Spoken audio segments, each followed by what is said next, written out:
Welcome back to my new video. तो कैसे चल रही है आप सबकी तैयारी? आशा करती हूँ बहुत अच्छे से चल रही होगी और बहुत मन लगा के आप लोग पढ़ रहे होंगे। तो कल की वीडियो में आपने देखा ही होगा कि ऐसा लग रहा है कि जज का फैसला हमारे पक्ष में होगा।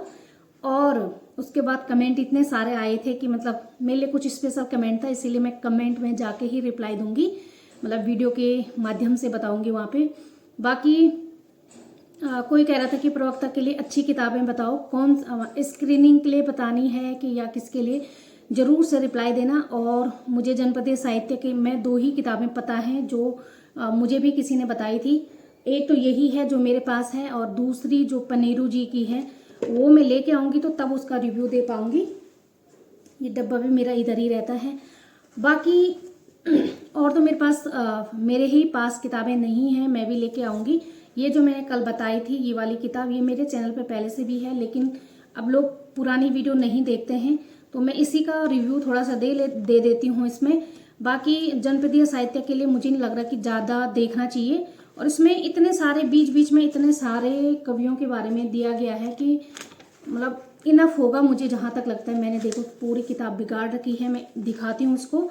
बाकी लेक्चरर की तैयारियों में लग जाओ और रिजल्ट को जब भी आना होगा आएगा। और लोग हमारे कई साथी अनिश्चित काल धरने में बैठ चुके हैं और वहाँ पे धरना दे रहे हैं। तो आप लोग जो मैंने पहले भी बताया था जो नियर में हैं वहाँ पे सहयोग दीजिए उन लोगों को, और जिनका भी हो रहा है उनको तो 100% जाना चाहिए। जिस दिन आपको जॉब मिल जाएगी उस दिन आपको गिल्टी फील होगी कि हम लोगों ने कुछ प्रयास नहीं किया, बिना प्रयास किए ही आपको नौकरी मिल चुकी है।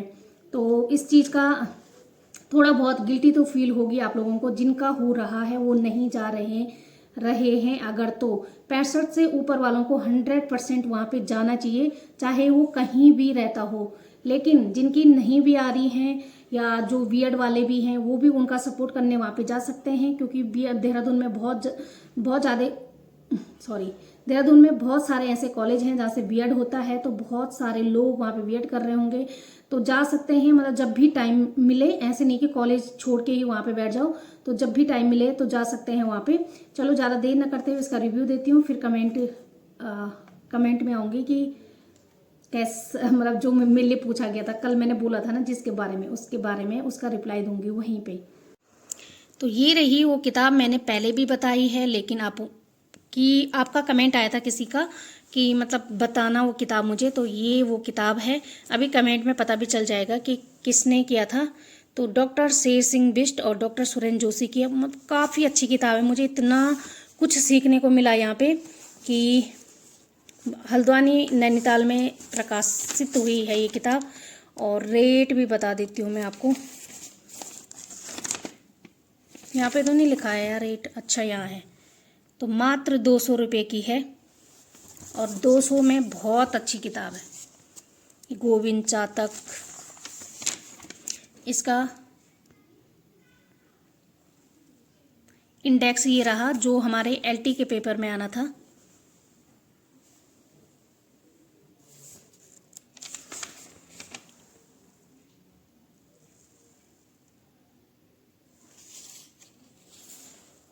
बाकी आपको देखने को मिलेगी, मैंने पूरी ही किताब पढ़ी थी क्योंकि मुझे नई किताब पढ़ने में मज़ा आता है, तो मैंने सारा कुछ पढ़ा था। और जो ज़्यादा इम्पोर्टेंट था वो यहाँ पे लिखा है। राइटिंग पे मत जाना, बिल्कुल भी मेरी राइटिंग पे मत जाओ आप। और जैसे इधर भी लिखा है, मतलब जो मुझे मोस्ट इम्पॉर्टेंट लगा उसे मैंने हाईलाइट भी किया और लिखा भी है कि मुझे जल्दी से याद हो जाए। 3 बज गया है और मेरा बेटा भी आने वाला है, फटाफट से वीडियो बना लेती हूँ। तो ये देखो, सुमित्रानंद पंथ ने लिखा है, जो भी लिखा है उसके बारे में है। ये ब्रूस एक बार बहुत पहले पूछा गया था, सुमित्रानंद पंथ की थी।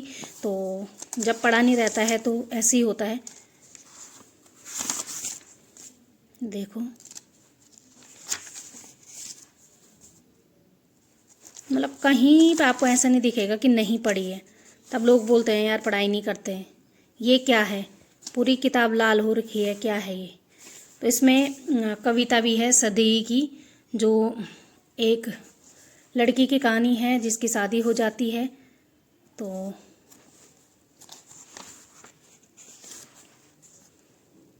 इसमें हिंदी अनुवाद करके भी दे रखा है। मैंने हिंदी अनुवाद भी पढ़ा था, देखो पूरी कहानी पढ़ी थी, बहुत मज़ा आया। सिलेक्शन हो ना हो लेकिन मज़े से पढ़ी हमने किताब। बाकी मैंने यहाँ पे ऐसे करके भी लिखा था, देखो ये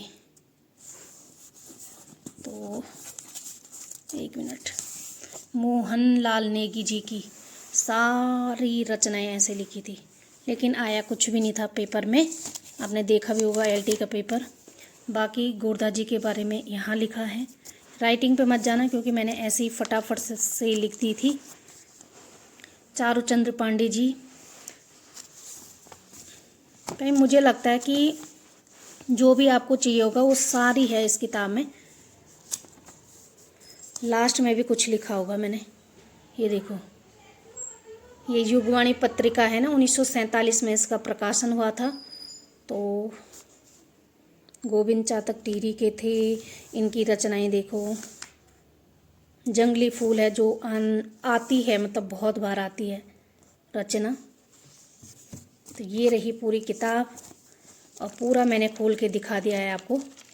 बहुत अच्छी किताब है और जब मैं वो पनेरू जी वाली लेके आऊँगी ना तो उसको भी दिखाऊंगी आप लोगों को। अब मैं यहाँ पे थोड़ा सा कमेंट लूँगी। सबसे पहले प्रियंका जी, अच्छा मैंने कल पूछा था ना कि नेट के लिए क्या होता है, मैंने फॉर्म ही फिल नहीं किया है, बताओ। जो दूसरी बार आएगा तो तब मैं करूँगी, तब भरूँगी, अभी मैं नहीं भर पाई हूँ। फर्स्ट पेपर 50 क्वेश्चन आते हैं, इसमें 10 यूनिट होते हैं। सेकंड पेपर में 100 क्वेश्चन आते हैं, इसमें भी 10 यूनिट होते हैं। मेरा भी नेट क्वालिफाइड हुआ है, मेरा सब्जेक्ट भी हिंदी ही है। तो प्लीज़ मुझे भी हेल्प करना, हिंदी के लिए क्या क्या तैयारी करनी चाहिए और कौन कौन सी किताब पढ़नी चाहिए। आपका बहुत बहुत धन्यवाद, आपने मुझे बताया उस चीज़ के बारे में। और वैसे तो डेट आज की भी है, लेकिन अब देखती हूँ अभी क्या होता है। सुभाष गुड दीदी, थैंक यू। पल्लवी जी, आ जाएगा रिजल्ट, आई होप कि आ जाए। और हाँ, ये कमेंट पढ़ने में यहाँ आ रखी हूँ। दीपक जी का, गेस्ट का विरोध कर रहे हो तो जब आपका गेस्ट में हो रहा है तो आपको भी गेस्ट में ज्वाइन नहीं करना चाहिए, यही नैतिकता है। तो नैतिकता तो यही है कि नहीं करना चाहिए, लेकिन अगर सब लोग इसका विरोध करते हैं तो मैं भी ज़रूर से इसका विरोध करूंगी। लेकिन कोई विरोध करने के लिए तैयार नहीं होता है। अभी आपका भी हो जाएगा गेस्ट में तो आप भी ज्वाइन करोगे, भले मेरा नहीं हो रहा है। मैंने कल की वीडियो में ये बोला था कि मैंने लिस्ट नहीं देखी है, मुझे पता ही नहीं था कि 2018 का कुछ हमने भी भरा था, मैं भूल गई थी। तो लिस्ट देखी मैंने तो कहीं भी मेरा नाम नहीं था, बहुत दुख हुआ उस चीज़ का भी मुझे। लेकिन हर कोई ज्वाइन कर ही लेता है। मेरे देखने में क्या आप करते, ये मुझे आंसर करना, यही आपका क्वेश्चन है। दिनेश जी का मैडम किस ज़िले में आ रखा है, मैंने ऐसा बोला ही नहीं मेरा आ रखा है, मैंने कहा मैंने अभी देखा नहीं है।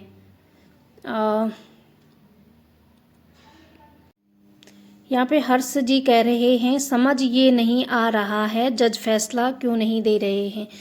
वो किसी को भी समझ नहीं आ रहा कि जज मतलब इतना लेट क्यों कर रहे हैं फैसला देने के लिए, क्योंकि डेट मिली हुई है, उसी डेट पे होगा जो भी होगा, तभी देखा जाएगा क्या होता है। लेकिन बच्चे दबाव बढ़ाने की कोशिश कर रहे हैं, आई होप कि हमारे ही, लेकिन वेटेज अगर अभी नहीं मिलेगा ना, बाद वालों को जो नई भर्ती आती है, सरकार की मंशा तो लग रही है, सरकार पता नहीं क्या चाहती है, तो हमारा क्या होगा ये सोचने का विषय है। मैम ये समझ नहीं आ रहा, गेस्ट को वेटेज देना था तो सरकार ने एग्ज़ाम क्यों करवाया, वही मैं भी कह रही हूँ। और वेटेज तो चलो अगर आने वाली भर्तियों में मिलेगा तो तब क्या होगा, उसके लिए भी लड़ना चाहिए।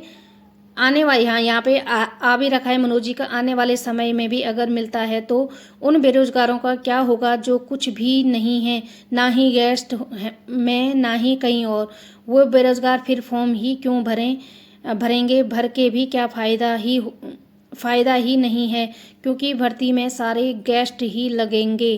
तो आने वाले समय में बेरोजगारों का LT और प्रवक्ता बनने का सपना टूट जाएगा। यही मैं भी कह रही थी कि मतलब ये क्या है, सरकार की मंशा है क्या, सरकार क्यों युवाओं को सड़कों पे आने में मजबूर कर रही है। तो गजदीप कुमार, मुझे नाम पढ़ने में इतना दिक्कत हो रहा ना। कोर्ट में सड़ता रहेगा हमेशा। हाँ, एलटी का मामला ऐसे ही लगता है, अकेला चना बाहर नहीं उड़ता। हाँ, मिसाल भी नहीं देनी आती यार मुझे ढंग से। तो विक्रम जी का है, फिलहाल तो भूल जाओ, अभी नहीं, अभी पता नहीं होगा, नहीं होगा। अच्छा, अभी तो भूल जाओ, पता नहीं होगा कि नहीं होगा। भूपेंद्र कंडारी जी का है, सत्य परेशान हो सकता है लेकिन पराजित कभी नहीं हो सकता, सत्यमेव जयते।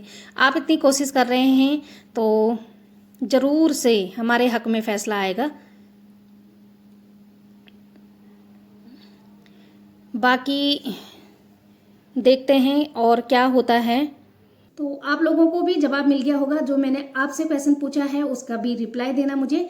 अब बाकी, क्योंकि हर कोई अपने ही बारे में सोचता है, लेकिन जो दूसरों के बारे में भी सोचता है वही इंसान है आज के डेट में। खुद अपने बारे में सोचते सोचते दूसरों के बारे में भी मतलब अपने बारे में 100% सोचते हो तो दूसरे के बारे में 50% तो सोचना ही चाहिए, तभी जाके हित होता है। अन्यथा तो बोलना नहीं चाहती हूँ कुछ भी। तो बाकी तो कुछ है नहीं, आप लोग स्क्रीनिंग की तैयारियों में लग जाएं। और यूट्यूब पे बहुत सारे लोग हैं जो करंट अफेयर पढ़ा रहे हैं और स्क्रीनिंग की तैयारी करा रहे हैं। तो आपको पेड कोर्स ज़रूरी नहीं है, लेना ही लेना है। तो अब मैं किसी को नहीं बोलूँगी पेड कोर्स लो, क्योंकि एलटी में तो बहुत सारी बातें सुनने को मिली। क्योंकि यार पेपर तो बना ही नहीं था उस टाइप का, तो कहाँ से आता। आप लोगों ने फिर भी इतनी सारी बातें सुनाई, तो हमने सोचा चलो कोई नहीं, सुन लेंगे। तो हमने ही बताया था तो आप लोगों ने हमारे कहने से ज्वाइन किया था। तो भाई, लेकिन आपने जो पढ़ा होगा ना वो आपके लाइफ टाइम काम आएगा। लेक्चरार में भी वही चीज़ें हैं, तो आपको बहुत सारी हेल्प होगी उस चीज़ से। बाकी जिसको लेना है तो वो ले सकते हैं, कोई फोर्स नहीं है किसी पे भी। तो आपकी मर्जी है, आपकी मर्जी आप पे ही निर्भर है। मतलब क्या बोलते हैं यार, मैं मतलब बोलते बोलते ना कुछ और बोलने लगती हूँ। तो आपकी मर्जी है, आपको लेना है तो ठीक है, नहीं भी लेना है तो कोई नहीं, क्योंकि यूट्यूब पे बहुत सारे लोग पढ़ा रहे हैं तो आप पढ़ सकते हैं।